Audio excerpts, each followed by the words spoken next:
Loi Macron, le gouvernement prétend promouvoir le débat parlementaire puis impose le 49.3, bafouant la représentation nationale. Franck Riester, 17 février 2015.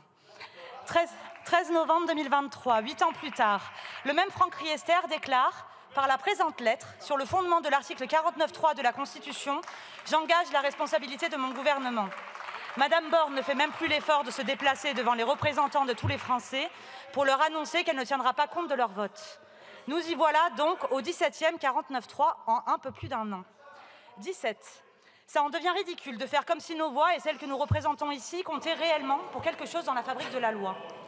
17, ce n'est même plus une représentation théâtrale que nous jouons, mais une comédie pas bien drôle, un simulacre de vie démocratique dans la verticalité de la Ve République.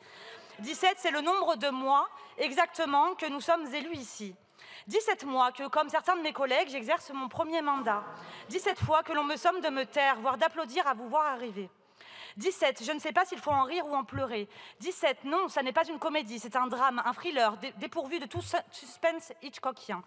Un truc qui fout les jetons un mercredi soir, et vous pouvez rire, chers collègues, trouver que le spectacle est divertissant, mais notez qu'au début de ce drame, le personnage principal est mort.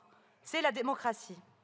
La démocratie qui assoit par la République des règles simples, des valeurs, des institutions et des pratiques que vous assumez tuer peu à peu. Le drame empire, chers collègues, parce qu'au 17e coup de minuit, oui, il y en a beaucoup dans cette histoire et ça ne s'arrête pas, on a perdu plein de personnages. Pendant que les députés doivent déserter les rangs pour dealer 3 francs 6 sous derrière les portes closes des ministères, ce sont de nouveau, je vous l'annonce là, le drame, les millions de Français portés disparus. 17, heureusement, c'est aussi le numéro de la police, on va pouvoir lancer l'enquête et on espère trouver les responsables. Aux urnes, plus personne. La haine que vous agitez, le ressentiment, l'individualisme et le repli sur soi prennent le pas sur les solidarités et l'espoir de vivre mieux.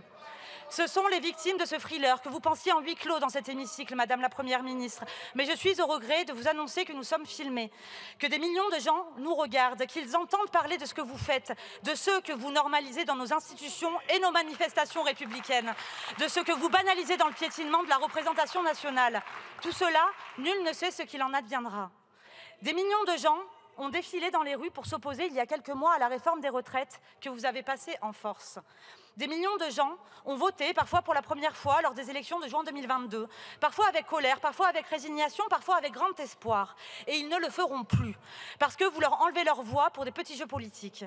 Des millions de gens avaient exprimé leur doléance lors du grand débat national, il y a exactement 5 ans, dans des courriers si sincères et si émouvants que ça aurait fait un peu tâche dans cette pratique du pouvoir pragmatique et raisonnable qui est la vôtre. Vous avez préféré les enfouir dans les archives départementales. Là sont ceux dont vous niez l'existence et que vous refusez d'écouter, Madame la Première ministre. Et peut-être bien que vous vous en fichez, mais ils emplissent nos permanences, nos agendas, nos boîtes aux lettres. 17, ce sont 17 coups de trop. Et vous pourrez vous dire que j'exagère, mais je peux juste vous dire sincèrement, honnêtement, que ce que vous êtes en train de faire avec Monsieur le Président de la République, avec votre majorité toute relative, que vous feriez mieux d'analyser par ailleurs, c'est bien petit pour notre pays, pour la grandeur de notre histoire, la grandeur du vivant qui l'abrite et la grandeur des gens qui y vivent, et que vous l'abaissez à chaque coup à un niveau où je ne sais s'il saura s'en relever. 4 ans, c'est long. Mais les mains tendues à l'extrême droite, les reniements de valeurs, la verticalité de toute votre politique, l'austérité pour les petits et l'abondance pour les puissants, les polémiques, des atmosphères djihadistes aux terroristes écologistes que vous décrétez, oui, ce sont vos mots, oui, vous mélangez tout, et oui, c'est dangereux. Le mépris de tout cela, nul ne sait ce qu'il adviendra. Au diable votre soi-disant pragmatisme et votre soi-disant raison. Est-ce donc la raison qui vous pousse à entretenir une douce indifférence aux inégalités qui se creusent, à la grande pauvreté qui explose, aux enfants dormant à la rue, aux agriculteurs qui jettent l'éponge, aux travailleurs précaires, aux Français tombés sous le seuil de pauvreté en 2021 ? Plus d'un demi-million, Madame la Première ministre, autant que toute la population de mon département, la Drôme. Est-ce le pragmatisme qui vous incite à ignorer toutes les alertes scientifiques sur les investissements massifs, je dis bien massifs, qu'il nous faut opérer pour protéger le vivant ? Qui vous fait oublier, alors qu'on est fin 2023, de porter une loi de programmation des financements de la transition écologique, réclamée par tous les scientifiques face à l'urgence de l'effondrement écologique de notre monde. Est-ce le pragmatisme ou la raison qui dicte votre trajectoire financière, que je me permets de résumer ainsi: l'austérité pour les petits, sur les services publics, l'hôpital, l'école, la gendarmerie, nos ruralités, et l'abondance pour les puissants, avec 100 milliards d'euros de baisse d'impôts et de cotisations depuis 2018 pour les seules entreprises, sans aucune conditionnalité? Est-ce le pragmatisme ou la raison qui vous conduit à l'asphyxie des collectivités locales, en premier lieu des petites communes, qui vous fait accélérer la disparition des services publics, sous couvert de France Services portés à bout de bras par les élus locaux et les associations? La promesse républicaine, partout elle s'effrite, partout elle est délaissée. Tout cela, nul ne sait ce qu'il en adviendra. La colère qui s'exprime dans notre pays, ce n'est pas un truc très français. Elle a des racines très concrètes. Dans l'abandon de territoires entiers, dans vos logiques de marché qui plongent les gens dans des situations inextricables, dans la perte de sens que l'ordre ne pourra combler, dans des mobilisations méprisées, dans votre incapacité à respecter vos propres engagements écologiques. Madame la Première ministre, de vos actes, de vos choix politiques, oui, vous-même ne savez en réalité pas ce qu'il adviendra.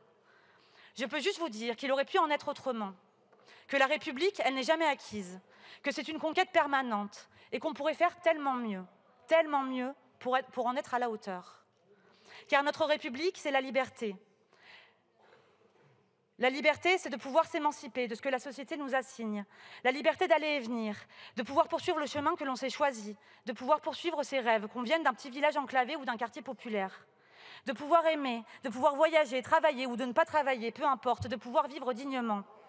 De permettre à chaque enfant de la France, chaque jeune fille et chaque jeune garçon de vivre libre. Notre République, Madame la Première ministre, c'est celle de l'égale dignité de toutes et tous. C'est chérir ce troisième pouvoir, celui de la justice, dont nous devons sacraliser l'indépendance, parce que c'est elle qui garantit l'égalité de chacun, que vous soyez puissant ou misérable devant la loi de la République. Il y a dans notre pays des enfants qui n'ont pas les mêmes droits que les autres. Il y a dans notre pays des citoyens qui peinent à comprendre la promesse républicaine, celle de Jaurès, de Blum, de Mendès France, parce qu'elle ne s'applique pas partout et pour tous de la même manière. Être français, c'est ne jamais oublier ce cap de l'égalité, de tout faire pour que nos petits villages soient revitalisés, que bureaux de poste, centres des impôts, écoles, structures d'accès aux droits, au transport, à la culture, à la santé soient garantis. C'est tout faire pour défendre les services publics, le patrimoine de ceux qui n'en ont pas. Notre République, Madame la Première ministre, elle a une histoire, et cette histoire, elle est profondément sociale. C'est celle de l'État-providence, de la redistribution, de la solidarité, de l'accueil inconditionnel. On ne conçoit la grandeur de notre République qu'au sort qu'elle réserve aux plus démunis. On en conçoit la richesse qu'à l'engagement de millions d'hommes et de femmes, particulièrement là où l'État est le moins présent. C'est alors l'accès aux soins pour toutes et tous, la bataille pour que les Françaises et les Français qui vivent dans un petit village ne se voient pas retirer 2 ans d'espérance de vie, juste parce que vos choix politiques ont fermé les hôpitaux de proximité. Notre République, c'est chacun d'entre nous. Elle ne se conçoit jamais de manière verticale, par la volonté d'une seule personne. Elle est un commun. La République n'exclut pas, elle ne réduit pas les humains en son sein. Justement, sa grandeur est d'ouvrir, d'émanciper, d'être partagée. Notre République, Madame la Première ministre, est bousculée à une vitesse folle. J'ai grandi dans une forme d'insouciance face à l'effondrement du vivant. Et je sais que celle-ci habite, là est un autre drame, encore nombre d'entre vous. Pourtant, toutes et tous, nous sommes en train de traverser le plus grand défi auquel l'humanité n'ait jamais été confrontée. La chute de la biodiversité et le cataclysme climatique. Madame la Première ministre, la République du XXIe siècle devra être une République écologique ou ne sera pas.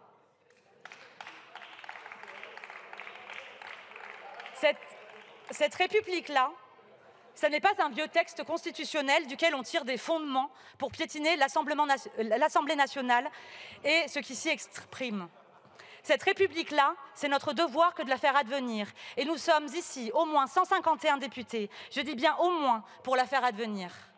À cette République-là, vos choix, tous vos choix, s'y sont opposés. Alors, la République, c'est aussi le droit de contester l'ordre des choses, quand il est franchement dans le désordre. Là est la plus grande des libertés, là aussi est le plus vertigineux de nos devoirs. Aussi, sur le fondement de votre indifférence aux plus vulnérables et de l'explosion de la grande pauvreté, sur le fondement de la brutalité de votre politique et de votre méthode, sur le fondement de votre capitulation écologique et parce que vous avez fait le choix d'un peu plus abîmer nos institutions et cette si belle République, Madame la Première ministre, au nom de l'ensemble du groupe écologiste, nous engagerons notre vote pour cette motion de censure.